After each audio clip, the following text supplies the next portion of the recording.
Congratulations, you have been employed as a radiographer in St. Mary's Hospital. I was happy when I first got the job as a radiographer at St. Mary's Hospital.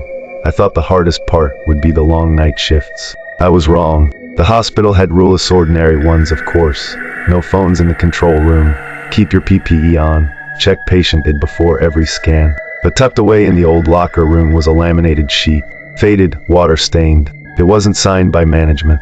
It was titled, Night Shift Rules for Radiographers. At first, I thought it was a joke, until I realized every word on it was dead serious. Rule number 1, never perform an X-ray between 3:12 am and 3:33 am. If a request comes through, ignore it. Even if the ear insists, even if the doctor himself calls you down, pretend the machine is down. I laughed when I read it, but on my very first solo shift, exactly at 3:15 am the phone rang. A voice told me to prepare the machine for a trauma patient. I asked for details, but the line went dead. I waited. Nobody came, and the request was never logged.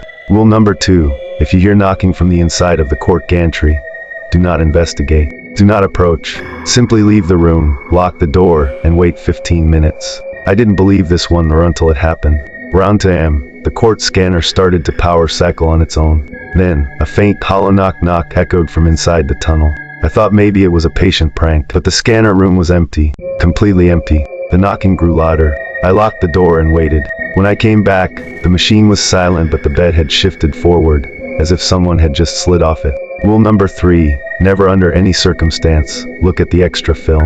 If the printer spits out an image you don't remember taking, discard it. Immediately. I didn't obey that one. I should have. At 4:20 am, an image printed itself. I hadn't taken any X-rays in over an hour. Curious, I picked it up. It showed a chest cavity, but there was no heart, no lungs. Just a black void where the organs should have been. When I blinked, the void seemed to stretch wider, like it was pulling me in. I dropped the film and ran to the restroom to catch my breath. When I returned, the film was gone. Rule number 4, if you see a patient in a hospital gown wandering the radiology corridor without shoes, do not engage. Do not speak. They will vanish if you ignore them. At 5 am, I saw her.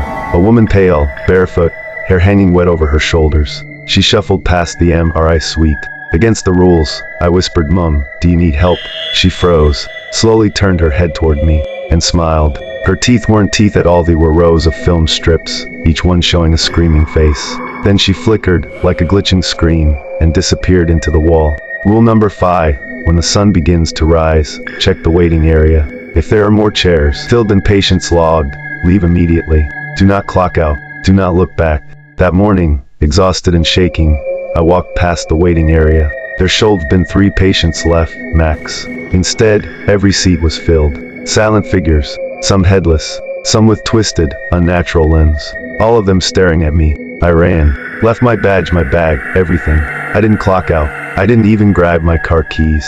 I just kept running until the hospital was out of sight. I never went back to St. Mary's. But sometimes, when I close my eyes, I still hear it knocking from inside the court scanner. And every night at exactly 3:12 am I wake up without reason. As if something is reminding me, I broke the rules. Would you dare work a hospital night shift after dark? Or would you leave before 3:12 am? For more horror stories like this, click the subscribe button and hit the notification bell to remind you whenever we post something like this. See you in my next episode.